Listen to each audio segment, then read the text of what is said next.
आज के इस वीडियो में आपका हार्दिक स्वागत है। आज की इंग्लिश क्लासेस में आप लोग देखने जा रहे हैं कक्षा 12वीं की प्रोज का पहला चैप्टर है द लास्ट लेसन। मतलब बड़े सवाल उठते हैं कि ये पहले चैप्टर का नाम ही लास्ट लेसन क्यों हुआ।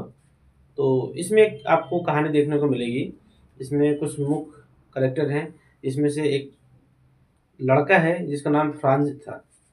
फ्रांज का जो बिहेवियर था लगभग आजकल के 90% बच्चों से मिलता जुलता है, क्योंकि उसे पढ़ाई लिखाई से विशेष रुचि थी नहीं।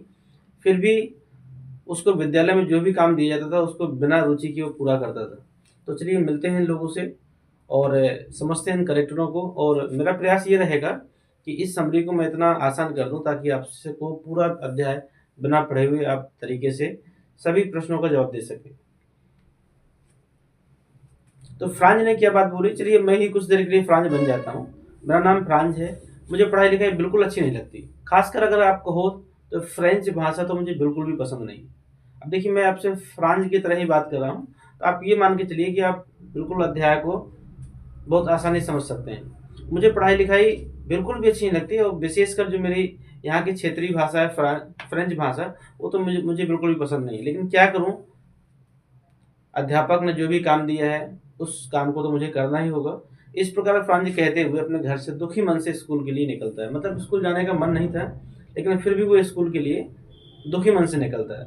तभी उसको याद आता है, मतलब मुझे याद आता है कि मिस्टर हेमिल जो कि मेरे अध्यापक है, फ्रेंच भाषा के अध्यापक हैं, उन्होंने मुझे काम दिया है पार्टिसिपल के ऊपर, और पार्टिसिपल का मुझे पी भी नहीं आता। मतलब बड़ी विडंबना वाली बात है कि इस भाषा को मैंने कभी भी रुचिपूर्वक सीखा नहीं, और मुझे पार्टिसिपल का पी भी नहीं आता।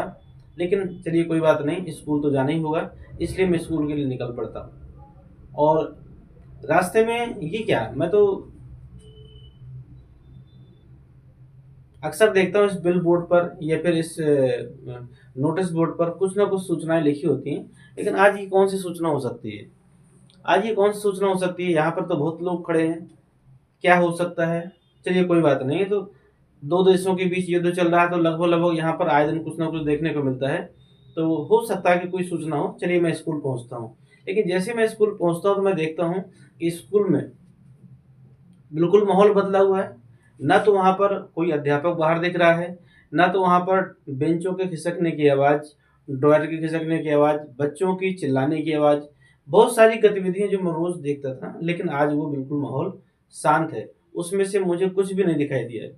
मुझे तो बहुत अचंभा लग रहा है, क्योंकि आज तक तो कभी ऐसा हुआ नहीं स्कूल के आस-पास हलचल ना हो। लेकिन चलिए कोई दिक्कत नहीं, मैं अंदर चल के देखता हूँ। जैसे ही मैं अंदर गया तो मैंने देखा कि मिस्टर हेमिल जो कि मेरे फ्रेंच भाषा के अध्यापक हैं, वो और मेरे सारे मित्र कमरे में बिल्कुल शांत बैठे हुए हैं। ऐसा कैसे हो सकता था? जिस कक्षा में हमेशा शोरगुल होता था, हमेशा चीखने चिल्लाने की आवाज़, डाँटने पीटने की आवाज़ होती थी, वहाँ पे आज बिल्कुल माहौल शांत हुआ। सभी लोग बिल्कुल शांत, सभी बच्चे बिल्कुल शांत अपनी-अपनी कतारों में बैठे हुए थे। और मैंने देखा वहाँ गाँव के कुछ बूढ़े-बुजुर्ग लोग भी आकर बैठे थे। और मिस्टर हेमिल क्या, मिस्टर हेमिल ने तो एक विशेष ड्रेस पहन रखी है। और मैंने जब भी मिस्टर हेमिल को देखा है विशेष ड्रेस में, तो ये ड्रेस वो किसी खास अवसर पे पहनते हैं। लेकिन आज तो ऐसा कुछ खास अवसर है नहीं है। तो चलिए कोई दिक्कत नहीं, मैं पहुँचता हूँ और देखता हूँ क्या कैसे है। जैसे ही मैं मिस्टर हेमिल की क्लासरूम तक गया, तो मिस्टर हेमिल ने बड़े ही पोलाइटली भाषा में, मतलब वो एक स्ट्रिक्ट अध्यापक थे, लेकिन आज पता नहीं क्या वो बड़े ही नर्म भाषा में मेरे से पेश हुए। और उन्होंने मुझे कहा कि आओ बेटा आप अपनी कतार में बैठ सकते हो, मैं आपका ही इंतजार कर रहा था। मतलब मुझे बहुत अच्छा लगा और बहुत अचंभित भी मैं हुआ कि ऐसा कैसे हो सकता है कि एक अध्यापक जो कि बहुत ही सख्त हो, आज इतना पोलाइटली कैसे हमारे साथ बिहेव कर रहा है। ठीक है कोई दिक्कत नहीं, मुझे क्या, मैं तो क्लास के अंदर जाके बैठता हूँ। जब मैंने क्लास, आज मैं क्या देख रहा हूँ कि मेरे गांव के जो भी प्रतिष्ठित व्यक्ति थे, जो भी सम्मानित व्यक्ति थे, वो सभी अपने हाथों में एक एक पुस्तिका लिए हुए हैं फ्रेंच भाषा की, वर्णमाला से जुड़ी हुई। मतलब मैंने जो देखा, मुझे आज का बिल्कुल जो दृश्य था वो मेरे विगत कई वर्षों से क्या मैंने कभी भी देखा ही नहीं था। सभी की आंखों में एक प्रकार से उदासी थी।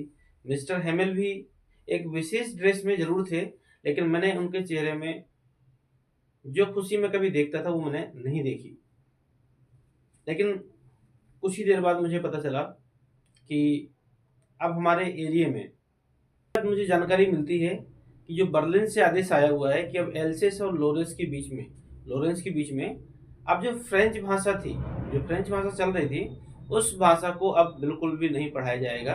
उस भाषा को यहाँ बैन करके अब जर्मन भाषा की शुरुआत की जा रही है। इसका मतलब ये सीधे सीधे ये हो गया, जब फ्रेंच भाषा ही नहीं रही तो फ्रेंच भाषा का अध्यापक यहाँ क्या करेगा। इसका अर्थ ये रहा कि अब मिस्टर हेमिल हम सबके बीच से जाने वाले हैं।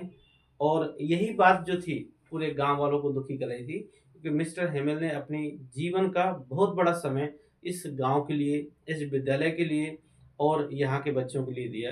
और अब जब फ्रेंच भाषा ही नहीं रही तो उनका तबादला हो जाएगा दूसरे किसी क्षेत्र के लिए, या फिर उनको यहाँ से अलग कर दिया जाएगा। बहुत सारे प्रश्न थे। इन सब चीज़ों को लेकर मैं बहुत दुखी हो गया और मैंने रियलाइज़ किया कि शायद मैंने अपनी भाषा की कदर नहीं की। मुझे अपनी भाषा की कदर करनी चाहिए थी। अगर मैंने अपनी भाषा को महत्व दिया होता तो इस भाषा से मैं बहुत कुछ सीख सकता था। लेकिन अफ़सोस की बात कि अब ना तो भाषा रहेगी, आने वाले रहेंगे, और मेरी ये भाषा भी अधिक मतलब एक तरीके से छूट गई सीखने से। और मुझे बहुत दुःख हुआ कि मैंने अधिकांश समय जो पढ़ने वाला था वो कहीं न कहीं मैंने विद्यालय से बाहर या कक्षा से बाहर ही गुज़ारा। इस बात के लिए देखिए मिस्टर हेमेल भी बहुत अपने आप को गिल्टी महसूस करते हैं कि मिस्टर हेमेल ने भी कहा कि मुझे भी बहुत अफ़सोस है कि अगर आप फ्रेंच भाषा में कुछ सीख नहीं पाए, या फिर मैं कुछ और सिखा सकता था जिस समय पे मैंने आप लोगों को अपने कक्षा से बाहर, क्लास से बाहर गार्डनिंग के लिए भेजा, मतलब पानी लगाने के लिए भेजा, पौधे लगाने के लिए भेजे, या फिर कभी-कभी तो ऐसा होता था मिस्टर हेमिल मछली पकड़ने के लिए बच्चों की छुट्टियाँ कर देते थे। ये तो अक्सर हम लोग भी आम अध्यापकों की एक ये चीज़ें होती हैं कि कभी कहीं जाना होता है तो बच्चों की छुट्टी करके हो जाता है। लेकिन फिर भी मिस्टर हेमिल ने इस बात के लिए सॉरी बोला कि मैं अगर उस समय, जिस समय मैंने आपको छुट्टियाँ दी, उस समय मैं आपको कुछ न कुछ इसमें सिखा सकता था।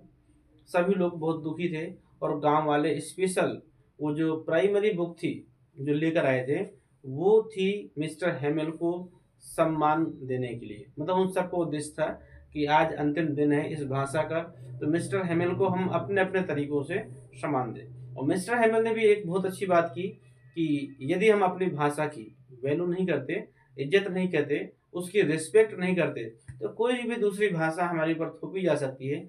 यदि हमें अपने जीवन में अपनी भाषा की रिस्पेक्ट करते हैं, तो हम किसी भी देश से जीत सकते हैं। कोई दूसरा देश का व्यक्ति हमारे ऊपर लंबे समय तक अधिकार नहीं कर सकता है और हमें स्वतंत्रता की ज़िंदगी नहीं जीनी पड़ेगी।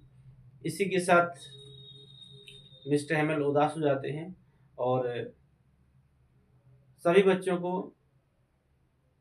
विदाई देते हुए वो एक अंतिम शब्द, या फिर ये कह सकते हो वो बताते हैं बच्चों को कि अब मैं जो आपको दे रहा हूँ, या फिर मैं जो अब आज अंतिम अध्याय आपको दे रहा हूँ, यही आपका एक लास्ट लेसन होगा। इसीलिए इस अध्याय को द लास्ट लेसन के नाम से जाना जाता है। इसके बाद वो बहुत दुखी हो जाते हैं और बोर्ड पर लिख देते हैं। मतलब जैसे 12 बजता है तो 12 बजे के बाद में चर्च की घंटी बजती है और इसके बाद में दूसरे देश के लोगों को आना था, तो वहाँ पर लिख देते हैं बोर्ड में वाय ला फ्रांस। इसका मतलब हो रहा है फ्रांस अमर रहे। अपनी भाषा में वो बोलते हैं कि फ्रांस अमर रहे, और इसके बाद में ये चैप्टर समाप्त हो जाता है। तो मुझे उम्मीद है कि आपने बेहतर सीखा होगा, आपको अच्छा लगा।